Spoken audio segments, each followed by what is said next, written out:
Freedom is a fragile thing, and it's never more than one generation away from extinction. It is not ours by way of inheritance. It must be fought for and defended constantly by each generation, for it comes only once to a people. And those in world history who have known freedom and then lost it have never known it again. What if sometimes to love your country, you had to alter or abolish the government? What if Jefferson was right? What if that government is best which governs least?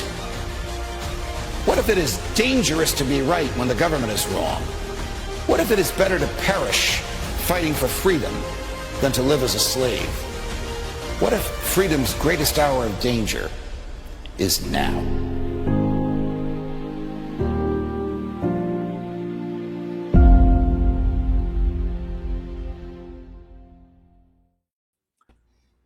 Hi, everyone. Judge Andrew Napolitano here for Judging Freedom. Welcome to this special Saturday afternoon edition of our program. Colonel Douglas Macgregor, thank you very much for giving up your time on a Saturday afternoon to join us in light of the events of the past 24 hours, and welcome here. How can President Trump possibly justify the invasion and takeover of the government of Venezuela in American national security terms?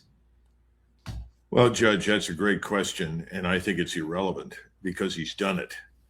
I think we have to accept the fact that he's now committed the United States Armed Forces and the wealth and power of the United States to intervention in Venezuela.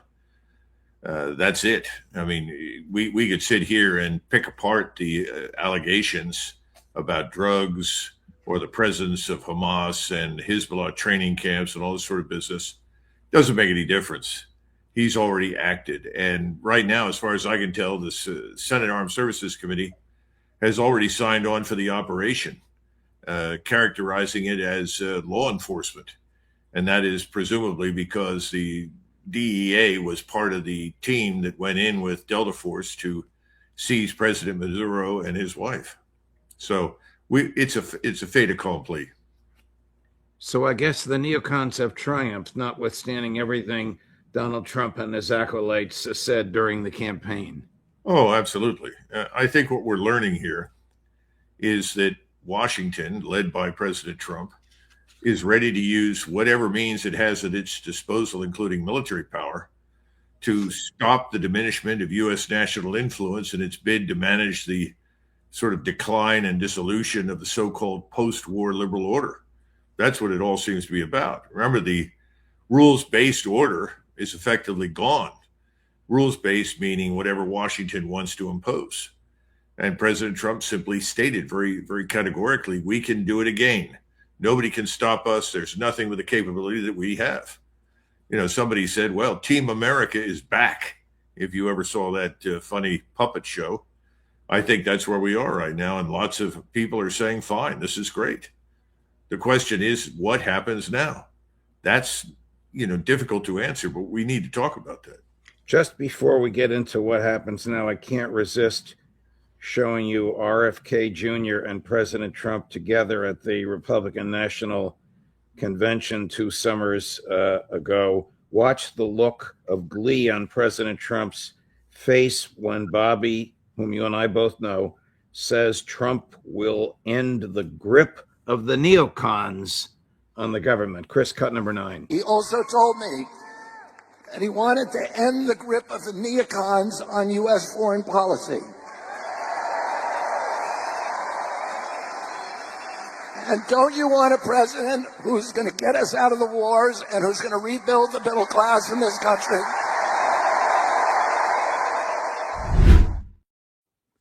We don't have that. We have a president who wants to start wars. Well, the question is, who's really in charge? I mean, I know President Trump appears to be. I'm not convinced that's the case, because remember, during that convention, you had this giant Israeli flag suddenly appear in the middle of the Republican convention. And certainly in my lifetime, perhaps you can remember an example, but I don't know of a single instance where either the Democratic or Republican parties held a convention and hoisted a giant foreign flag at the convention, talking about quote unquote Israel first. I've never heard of that before. Is there a nexus between this invasion and takeover of the government of Venezuela and the likely coming, you've predicted this many times, Israeli-U.S. invasion of Iran? I think it's pretty hard to disengage one from the other. I mean, he said what he said about we can do it again. Nobody can stop us. Nobody has the capability that we have. People are inferring from that he's talking about potentially Mexico doing something of a similar nature, or some other countries in Central America. I think they believe in Washington that they have now frightened everyone in Latin America from the Rio Grande down to the Straits of Magellan. I don't think they have. I think they've infuriated and offended large numbers of people in that strip. But I don't think that we've necessarily frightened them. The other thing is that I think that, one of the first people to congratulate President Trump on this great achievement of arresting them and getting out and back to the United States was Nate Rothschild, or Nat. I don't know if he calls himself Nat or Nate. I couldn't tell, but he was one of the first people to congratulate President Trump. The question you have to ask yourself is, why would he bother? What's he got in this game? And I think we have to understand that from the very beginning, we had all these allegations about Hamas and Hezbollah training camps in Venezuela. Not that anybody I know in the intelligence business believes that. I don't think anybody in the intelligence business believes the bit about Maduro is a drug kingpin. If Trump were interested, the most significant exporter of cocaine in the modern history. Well, let's set that aside for a moment and chalk that up to one of many justifications for going in. And let's keep in mind that what you have in Venezuela is not only the world's largest oil reserves. Of course, this is mostly heavy oil that's difficult to refine, and in that sense, they're only in the top 5. But nevertheless, you have the oil reserves. You've also got natural gas, bauxite, nickel, rare earths, and apparently massively endowed with gold in one of the largest iron ore deposits in the Western Hemisphere. So all of those things are wrapped up in this, and he's now telling everybody that we're going to rebuild everything. We're going to restore the health of the oil infrastructure. It's in ruins. And he admits that that's going to take a long time to happen. But that's the sort of thing he's talking about. And American corporations are going to march into the country, and everybody's going to get rich. Venezuela's population is going to be rich. We're going to get rich. Everyone benefits. And so then the question is, will Washington now provide a lucrative economic package to lift Venezuela out of poverty and chaos? And will all of this happen at our expense?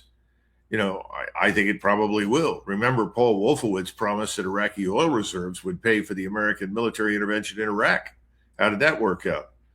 The whole thing is a mess, to be frank. I don't see a lot of planning beyond the initial operation, special operations operation, frankly, to go in and extract Maduro and his wife. They say they've talked to the current vice president. The lady who is the vice president is supposedly offered cooperation. We'll see what happens. Does she really speak for the rest of the population of Venezuela? And how are they going to react? None of us really knows at this point. All right, I'm back with you. I had some problem with my computer, but thank you, Colonel, for running the show while I was attempting to solve the problem, which I apparently have solved. How can Marco Rubio and Pete Hegseth become the governors of Venezuela? How can the United States government run the government of another country? Well, I thought that was marvelous when President Trump pointed out that Mrs. Machado, frankly, lacks the political strength to govern the country, which is true, by the way. I was glad to hear him say that. That's been a question from the very beginning. Remove Mrs. Machado, who steps in and takes over? The question is, who will ultimately be installed in power? Well, nobody knows. And so until that happens, presumably, Secretary of State Marco Rubio will simply govern as an American viceroy. I get that impression. I don't think Pete Hegseth is going to be diverted into that because we have the war with Iran looming on the horizon. Operations in Ukraine continue. So what do? I think you turn to Marco Rubio and effectively make him an American viceroy. And if you ask me, well, on whose authority and under what sort of rule, international law, is that possible? I don't think it matters. I mean, again, we've seen demonstrated repeatedly that who cares what international law says? Who cares what the United Nations Security Council says? This president doesn't care, and neither does Congress. So if that's what they're going to do, then that's what will happen. Now, is that going to work out well? I don't know. What is your view of the reaction or the likely reaction in the Kremlin? I think that President Putin, who is a very cautious person, remember he's actually trained as a lawyer. He's very legality oriented in much of his thinking, believe it or not. I think he'll be somewhat surprised, but I think he's going to take the position that if the Americans want to go in there, if they want to sink their national treasury into Venezuela, which is what's going to happen, I think, then we should allow them to do so because his priority is to end the war in Ukraine. I think he's going to accelerate that process. So from his standpoint, this is not a bad thing, particularly since Russia is now actually preparing to fight the Europeans. Now, you and I have talked about that. I don't think the Europeans want to fight him, but the people in power in Berlin, Warsaw, Paris, and London all seem to be interested in pushing war with Russia. So he's preparing for it. And if he has to do that, I think he would prefer to see the U.S. Armed Forces mired in the Southern Caribbean. Was the CIA involved in the attempted assassination or destruction of one of Putin's residences last Sunday? Well, apparently the CIA or a spokesman for them has suggested that they had a role in it, which shocks me. Otherwise, I think it was on the whole, a British-run operation on behalf of Zelensky and his friends in Kiev. But did we have something to do with it? Apparently we did. I was shocked today when I listened to the chairman of the Joint Chiefs describe in great detail how this operation was conducted. I don't know why we do that. I'm shocked that we would admit that under any circumstances, but that's where we are. Here's his boss crowing about in a moment of glory about how America is back. I wonder how seasoned veteran military people like you take Secretary Hegseth. Chris, cut number 5. Nicolas Maduro had his chance, just like Iran had their chance, until they didn't and until he didn't.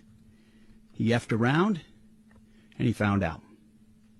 President Trump is deadly serious about stopping the flow of gangs and violence to our country. Deadly serious about stopping the flow of drugs and poison to our people. Deadly serious about getting back the oil that was stolen from us. And deadly serious about reestablishing American deterrence and dominance in the Western Hemisphere. This is about the safety, security, freedom, and prosperity of the American people. This is America first. This is peace through strength. And the United States War Department is proud to help deliver it. Welcome to 2026. And under President Trump, America is back. General Kane should be ashamed to stand there, listen to that nonsense. What does this have to do with safety, security, freedom, and prosperity of the United States? Not much. In fact, I think it probably will weaken our national security. It's going to make it harder for us in the Western Hemisphere. Frankly, Judge, we already dominate the Western Hemisphere. We have for decades, probably at least 200 years. I don't know why anybody questions that. Who is going to challenge us in the Western Hemisphere? It's impossible. So I don't think we had to demonstrate that. But this is a useful distraction in many ways. Long-term consequences for this, I think, are going to be severe. Our position at home has not improved. Our economy is fragile. The financial system is in bad shape. There are all sorts of things happening behind the scenes in Basel, in New York City, in Washington, about what are we going to do about this enormous debt load that we're carrying and our inability to preserve it, to keep it, to sustain it. We just can't. So I think we're going to see the bond market go up in flames over the next few weeks. It may happen sooner rather than later. I think we're going to watch the Chinese and others essentially dump all the debt that they own that belongs to us. I think a lot of bad things are going to happen economically. Our standard of living is not rising. Everything is not becoming cheap and affordable overnight. So all those problems at home, and our national social cohesion is at an all-time low. All you had to do was look at this mayor of New York's inauguration. And the one thing that struck me as very, very telling was the absence anywhere of a single American flag. So we've got large numbers of people in this country who are not terribly American. And I'm not just talking about the foreigners that are here legally or illegally. I'm talking about people that even were born here and don't seem to care about the country. I don't see how any of this helps us, but I think in the minds of President Trump and others, this is a short-term win. This is convenient distraction from our failures to achieve any kind of peaceful outcome in Ukraine. It's a distraction from our failure to achieve this supposed ceasefire and peace in Gaza. On the contrary, we all know that that's a facade, that's a fraud. And now we know we're on the road once again to war with Iran. So this is a distraction more than anything else. I don't think in 2 weeks or 3 weeks there'll be a lot of people talking about it, but we'll see. What are you? What are your thoughts about Beijing's reaction to this and its former, I guess it doesn't exist anymore, relationship to the government of Venezuela?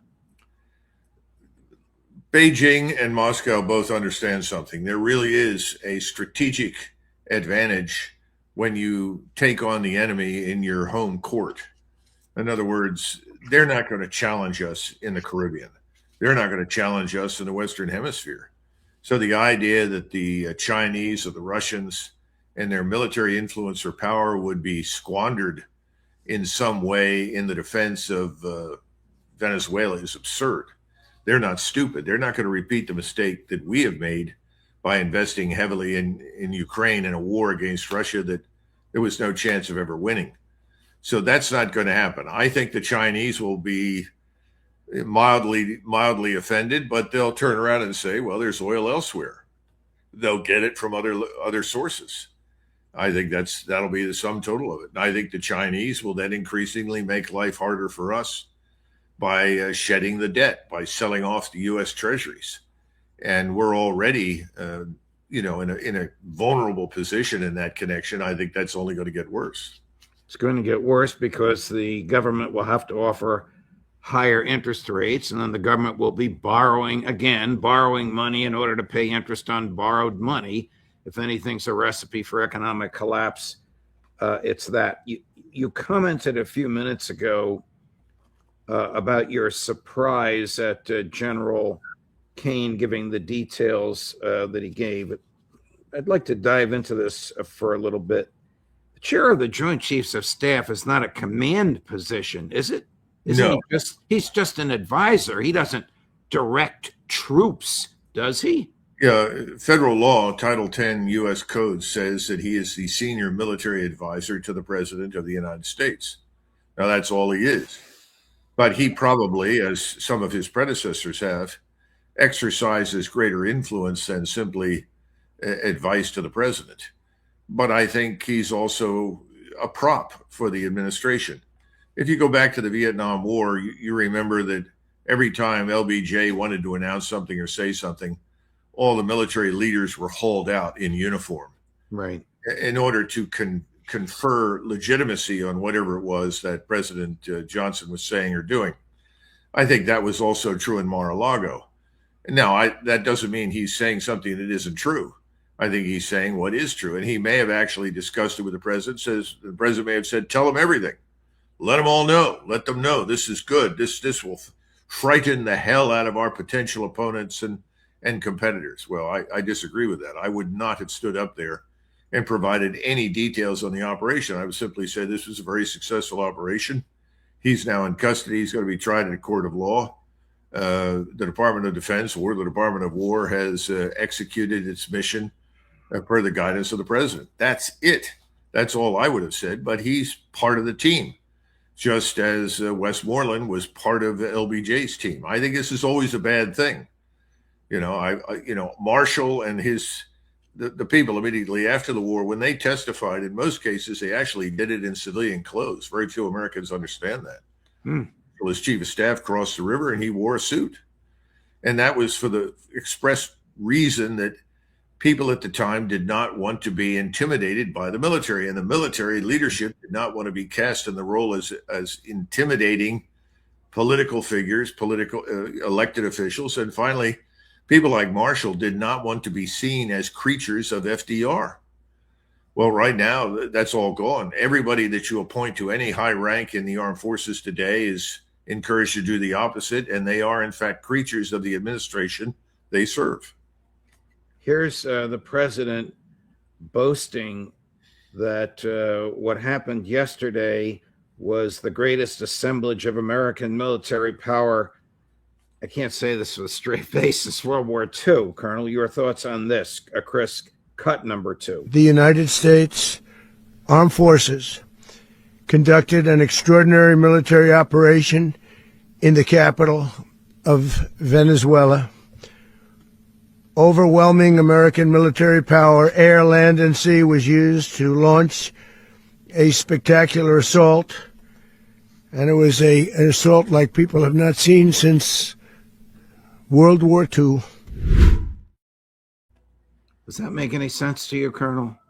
Oh, well, it makes sense in terms of President Trump's approach to everything. Remember, whatever discussion he has with anybody is terrific. Whatever he thinks of, whatever he advocates, whatever he sets out to do, whatever program he embraces is spectacular and unlike anything in human history. So that's all very predictable. In truth, we took a very large jackhammer and killed a flea. Those are the facts. The forces that we assembled were probably disproportionately large for what we set out to do, at least to this point. And Venezuela was never in a position militarily to stop us. I mean, again, the old adage applies here. It's very easy to get into a place like Venezuela, just as it was very easy for us to get into Vietnam. But it always turns out to be hell to get out. And I'm not really worried about, what we've done thus far. I'm worried about the fact that we're going to double down. We're going to occupy. We're going to involve our forces on the ground to provide, quote unquote, stability and protection for whatever we do. And that inevitably becomes a nightmare. And it costs a lot of money and it inevitably costs some lives. So that's what's at stake here. But, otherwise, no, what we did, we could do almost anywhere in much of the developing world. It's not a great military achievement, but I wouldn't try it against the Chinese, the Russians, the North Koreans. I would be careful about trying it against the Iranians. Here's the president responding. I think this is a terrifying answer, Colonel, but you of course, have a military lens through which you can examine what he said. Boots on the ground. Chris, cut number 7. Does the U.S. running the country mean that U.S. troops will be on the ground? How will that work? Well, they always say boots on the ground. So we're not afraid of boots on the ground if we have to have. We had boots on the ground last night at a very high level, actually. We're not afraid of it. We don't mind saying it. But we're going to make sure that country is run properly. We're not doing this in vain. This is a very dangerous attack. This is an attack that could have gone very, very badly. Could have gone very badly. We could have lost a lot of people last night. We could have lost a lot of dignity. We could have lost a lot of equipment. The equipment is less important, but we could have lost a lot. And we're going to make sure that this is proper. We're there now. We're ready to go again if we have to. We're going to run the country right. It's going to be run very judiciously, very fairly. They stole our oil. We built that whole industry there. And they just took it over like we were nothing. And we had a president that decided not to do anything about it. So we did something about it. We're late, but we did something about it. Yeah, please. Is he buying us or himself another Vietnam? Well, he's dismissing out of hand the possibility that once you put ground forces into an area like that, you are committing the United States to potentially a long-term strategic investment.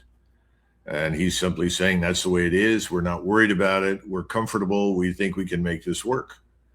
Well, we'll see. I think it's a mistake. We have a long record, we don't need to go over it, of failure in Latin America, where interventions with Marines or soldiers have produced outcomes that were not favorable to the United States, certainly weren't favorable to the people where we intervened.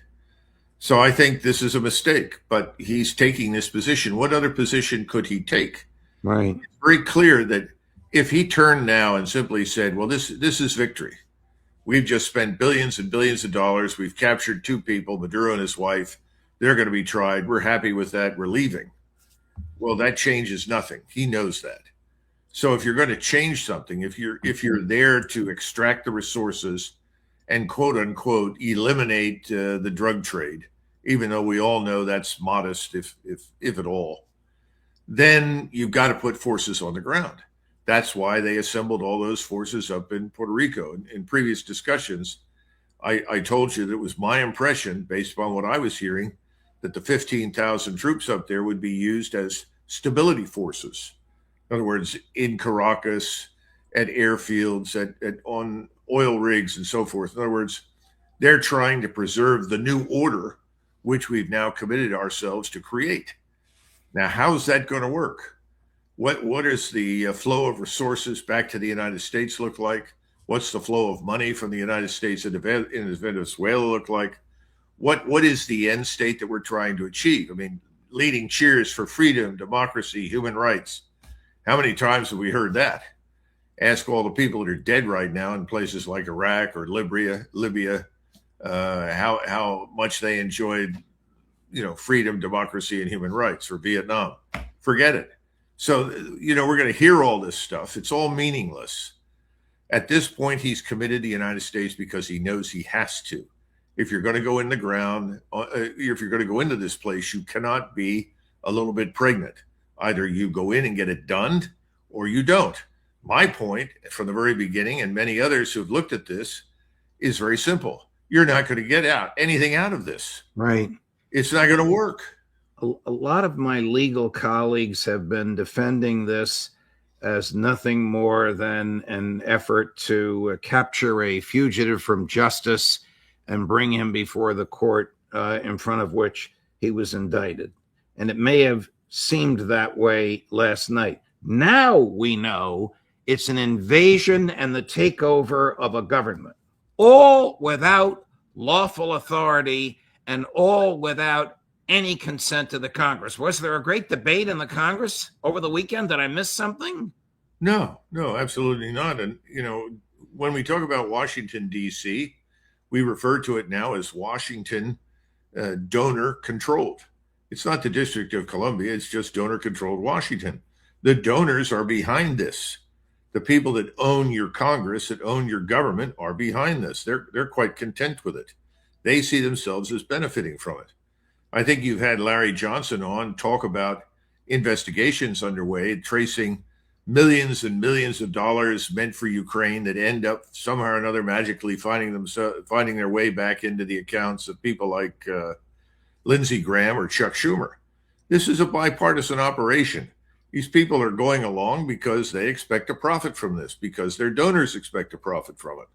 The notion that this could be another titanic failure, like Iraq, like Afghanistan, cost us hundreds of billions, trillions of dollars, from which we extract no strategic benefit whatsoever, that is simply not understood. It's not even seriously considered.